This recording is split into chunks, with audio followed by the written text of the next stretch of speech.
대기업 비상사태라 세상에 이런 일까지. 이런 일은 어떤 일일까요? 이겁니다. 주 6일째 근무하는 거 말입니다. 지금 보시는 것처럼 SK가 또 토요 사장단 회의를 부활시킨 데 이어서 SK 이노베이션부터 시작을 해서 일부 계열사에서는요. 임원들 토요일 출근을 시키기 시작했습니다.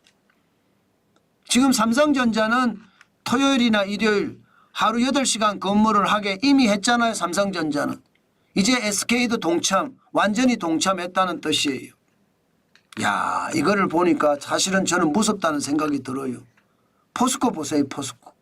임원 격주 4일째 이렇게 일을 하다가 포스코 발등에 불 떨어졌습니다. 주 5일째로 전환시켰습니다. 삼양사도 마찬가지입니다. 월 2회 토요일 오전 근무를 하게끔 하고 있습니다. 토요일 오전 근무라는 건 삼양사는 중견기업이잖아요.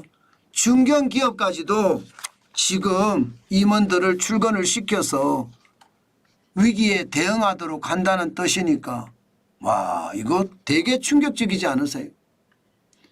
사실 말입니다. 최저임금하고요. 주 52시간 근로제는 기업에 치명타를 안기고 있거든요. 왜 치명타가 되느냐. 지금 기업들의 어떤 구조조정이 본격화되는 것을 보면 압니다. 지금 대기업들 삼성전자 해외 법인 중심으로 대규모 인력 감축, SK온 해외 희망퇴직 받고 있고요. 무급휴직 시행하고 있습니다. LG 디스플레이 파주와 구미 사업장 근로자 1,400명을 대상으로 희망퇴직을 받고 있고요. 카카오 VX 마찬가지입니다. 네이버, NC소프트, 신세계그룹, 기아까지 들어있어요. 기아 뭐 굉장히 잘 나간다고 하는데 여기도 마찬가지 55세 이상 일반 사무직을 대상으로 희망퇴직을 받고 있습니다. 한화시스템 저성과자 50세 이상 직원에 대해서 희망퇴직하고 있고요. KT 신설자회사를 만들어서 인력을 재배치하겠다 이야기하고 있습니다. 여기에 SK텔레콤 퇴직 경력은 규모 6배 상향시켰습니다. 지금 대기업들까지 구조조정을 한다는 이야기잖아요. 그만큼 말입니다. 세계 경제 상황은 나빠졌고요. 또 비용은 엄청나게 늘었기 때문에 제품을 팔기가 부담스러워졌다는 뜻이에요. 실질적으로 최저임금도 갑작스럽게 많이 올랐잖아요. 지금 2016년 6,030원이 2024년 올해 9,860원입니다. 굉장히 많이 올랐죠. 문재인 정부 기간 5년간 41.6% 아마 이 세상에 전무 후무한 숫자일 거예요. 41.6%를 올린 거는 아마 앞으로 이런 일이 안 일어날 겁니다. 그리고 이 수치는요. 역사가 계속 기록을 할 거예요. 나라 망친 문재인 정부 하면서 역사는 반드시 그렇게 쓸 겁니다. 그만큼 말입니다. 이게 주 52시간제와 최저임금은 충격적이라고 하거든요. 근데 더 충격은요. 최저임금을 올린 것보다 주 52시간제예요.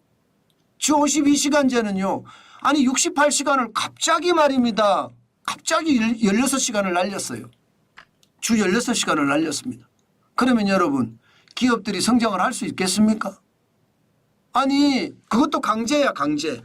주 52시간 이상 일하면 위반 고용주는 2년 이하의 징역 또는 2천만 원 이하의 벌금을 냅니다.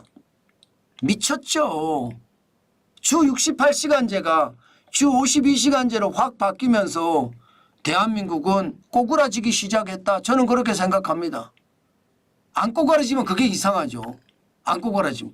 생각을 해보세요. 물리적으로 생각을 하자고요. 68시간 일할 때 생산성이 높습니까? 52시간 일할 때 생산성이 높습니까? 뭐 단순하게 보더라도 68시간 일할 때 생산성이 당연히 높겠죠. 그런데 한 주에 16시간이나 파격적이고 충격적으로 이렇게 만들어냈으니 뭐 이것은 나라 망하자 이런 말과 진배 없습니다. 그런데 이거 개선 못해요. 아직도 못하고 있어요. 고용노동부 장관을 누가 가더라도 장관직을 누릴 뿐 이게 개선에 대한 기미는 전혀 안 보입니다. 심지어 김문수 고용노동부 장관은요. 지금 주 52시간제에 대한 말은 한마디도 아직 안 나왔습니다. 한마디도. 당연히 나와서 근로시간을 어떻게 할 것인가. 아니 여러분 생각을 해보자고요. 어느 중소기업에 일하는 사람이라고 쳐요. 그러면 52시간보다 68시간 일해서 시간의 수당을 더 많이 받겠다 이렇게 받을 수 있는 것 아니에요? 이건 못하게 원천적으로 막았습니다. 그러면 그 직원은요. 68시간대 받던 월급하고 지금 52시간째 받던 월급은 차이가 나겠죠. 나머지 차이가 나는 건 어디서 가서 해요? 회사를 그만두고 다른 회사를 옮겨서 월급을 많이 받는 곳으로 가든가 그렇지 않으면 알바를 하는 거예요. 저녁 알바. 저녁 알바를 하는 거예요. 그래서 심각하다고 보는 겁니다. 여러분 실제로 미국하고 일본하고 비교를 해봐도 대한민국은 기본이 주 40시간인데 월 52시간을 추가할 수 있거든요. 연으로 따지면 440시간을 추가할 수 있습니다. 미국은 한도가 없어요. 미국은. 얼마를 더해도 상관없습니다. 연장 근로를. 그리고 일본도 주 40시간에다가 월 100시간, 연 720시간 이렇게 정해놨습니다. 그랬더니 일본이 어떻게 됐습니까? 지금 일본 경제가 침몰하고 있죠. 우리 경제는요. 지금 일본 경제보다 더 심각하죠. 연장 근로 한도가. 우리 경제도 침몰할 겁니다. 제가 이렇게 말씀드려서 진짜 죄송하긴 한데 결국은 침몰할 거예요. 저는 그래서 여러분 정신 안 차리면 그날로 대한민국은 끝장난다. 저는 그 말 심각하게 저는 받아들여야 된다고 봅니다. 지금 이 정도면 진짜 심각하거든요. 그런데 고용노동부 장관은요. 이제 5인 미만 사업장에도 근로기준법 적용하겠다 이렇게 이야기하고 있습니다. 아니 주 52시간제 풀어달라고 했더니 이거 어떻게 개선을 시켜달라고 했더니 오히려 말입니다. 적반하장이에요. 장관 시켰더니 어떻게 하든 5인 미만 사업장에도 근로기준법 적용시키겠다 해요. 이러니 나라가 안 망하겠습니까? 5인 미만 사업장에 그러니까 4인 기준이에요. 4인 기준 이상 하면 자영업자 여기 다 포함되거든요. 안 그래도 자영업자 죽을 지경이에요. 그런데 법정 근로시간을 52시간 적용을 하고 연장 휴일 야간 수당도 주고 부당해고 못하게 막고 유급 생리휴가도 주고 연차휴가도 주고 그러면 여러분 자영업자는요. 이제 끝장입니다. 제가 봐서는 최악의 시나리오를 지금 김문수 고용노동부 장관이 쓰고 있습니다. 저는 김문수 고용노동부 장관의 이야기를 듣고 있으면 참 저 사람도 경제를 모르는구나. 경제를 아는 사람이라면 저렇게 무식하지 않을 텐데. 아니 서울대를 어떻게 들어갔는지 모르겠어요. 머리가만 좋아서 서울대 들어간 거예요. 세상 보는 눈이 없습니다. 그러니까 대선 후보로까지 올라갔다가 대선 후보는 고사하고 이제는 좌충우돌 장관이 된 거 아니겠습니까? 참 답답합니다. 제발 대한민국을 봐야지 대한민국을 보지 않고 말입니다. 본인의 어떤 영달만 생각하는 이 국가 지도자들이 많기 때문에 대한민국은 더 어려워집니다. 사실 저는 김문수 고용노동부 장관 제 개인적으로는요. 그렇게 싫어하지 않았습니다.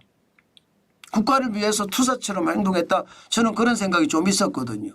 그런데 이번에 5인 미만 사업장에 적용을 한다 하는 걸 보면서 그리고 주 52시간제는 아직도 발표도 안 하는 것을 보면서 야, 이 사람도 결국은 정치인이구나. 저는 그런 생각 참 많이 했습니다.